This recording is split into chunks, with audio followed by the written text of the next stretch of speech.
네, 전문 기자와 함께하는 시간, 오늘 데이터 저널리즘 팀의 김태형 기자가 준비하고 있습니다. 네, 광복 70주년을 맞아서 데이터 저널리즘 팀이 특별 기획을 했다고 하는데요. 김태형 기자 나와 있습니다. 한국과 일본의 사회 경제 지표를 분석해서 어떤 변화들이 있었는지 알아보셨다고요? 네, 데이터 저널리즘 팀이 광복 70주년을 맞이해서 그 세계은행이 보유하고 있는 그 한일 두 나라의 각종 자료를 네. 그 구글의 그 퍼블릭 데이터라는 서비스를 이용해서 분석하고 시각화했는데요. 네. 이 퍼블릭 데이터 서비스는 시간의 흐름에 따른 그 데이터의 변화값을 알아보는데 되게 유용합니다.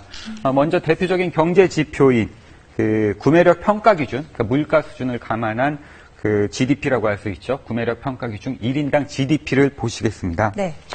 이게 1990년의 이제 모습인데요. 이게 대한민국의 1인당 GDP고, 일본의 1인당 GDP입니다.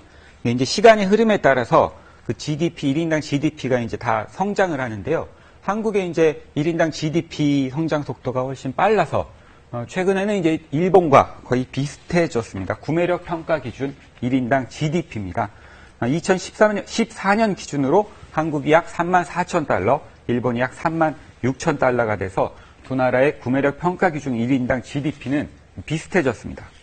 하지만 한 나라가 그 자국 내에서 생산하는 재화 용역의 총합을 뜻하는 국내 총생산, GDP라고 하죠. 이 GDP를 보면은 여전히 2014년 기준으로 일본이 그 한국보다 한 4배 정도 많습니다. 일본의 1인당 GDP가 우리보다 더 높고 또 인구도 더 많기 때문에 일어나는 현상입니다. 경제 지표 하나 더 보겠습니다. 그 한국도 일본도 무역 대국이죠. 이 무역이 GDP에서 차지하는 비중이 그 과거에는 1960년대 초반만 해도 한국과 일본이 비슷했습니다. 하지만 70년대, 80년대, 90년대를 거치면서 그 대한민국의 그 무역이 GDP에서 차지하는 비중이 훨씬 높아져서 지금은 그 한국의 경우, 우리나라의 경우 수출과 수입을 더하면 거의 한 해의 GDP에 맞먹을 정도로 이렇게 무역 의존도가 더 높다고 할 수 있습니다. 이는 그만큼 우리나라가 수출을 많이 하고 있다는 얘기도 되지만 대외 의존도가 너무 높다는 그런 취약점을 반영하고 있다는 네. 그런 지표도 될 수 있습니다. 이번에는 그 무역 지표 이런 거 말고요. 그 예. 개인들의 어떤 삶과 밀접하게 관련된 지표들, 여기를 좀 살펴볼까요? 예, 그 기대 수명에 대해 보겠습니다. 일본은 그 장수 나라로 유명하죠. 한국인의 기대 수명이 53세에 지나지 않았던 60년에 그 일본은 67.7세였는데 네. 하지만 그 한국의 사회 발전이 그 빨리 진행이 되면서 지금은 한국과 일본의 기대 수명이 거의 비슷해졌습니다. 2013년 기준으로 한국인의 기대 수명은 81.5세, 일본인의 기대 수명은 83.3세로 격차가 크게 줄었습니다. 문제는 이제 출산율인데요. 급격히 떨어지더니 일본보다도 낮아졌습니다. 1960년대 초반만 해도 한국의 출산율은 약 6명, 일본은 약 2명으로 우리나라가 한 3배 정도 많았는데 높았네요. 일본은 지난 수십 년 동안 완만하게 출산율이 떨어진 반면 한국은 급격하게 떨어져서 지금은 2013년 기준으로는 한국의 출산율이 1.19명, 거의 전 세계 최저 수준으로 일본보다도 더 낮아졌습니다. 네.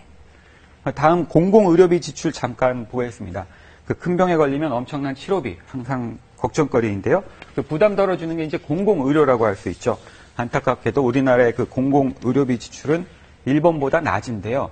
한국이 그 시간의 흐름에 따라서 공공의료비 지출이 많이 늘어나긴 했지만 일본을 아직 쫓아가기에는 조금 멀어 보입니다. 일본은 지금 80% 수준에 있고요. 한국은 약 50% 수준에 있습니다. 이는 국민이 직접 짊어져야 하는 의료비 비중이 높다는 뜻으로 그 우리나라 국민이 체감하는 의료비가 상대적으로 더 무겁다. 이렇게 얘기할 수도 있을 것 같습니다. 네. 그리고 또 이제 이런 지표로 한번 살펴보고 싶은 게 또 있는데 흔히 우리나라가 이제 IT 정보통신 강국이다 이런 이야기를 하잖아요. 이 예. 부분은 일본과 비교해 보면 어떤가 하나요?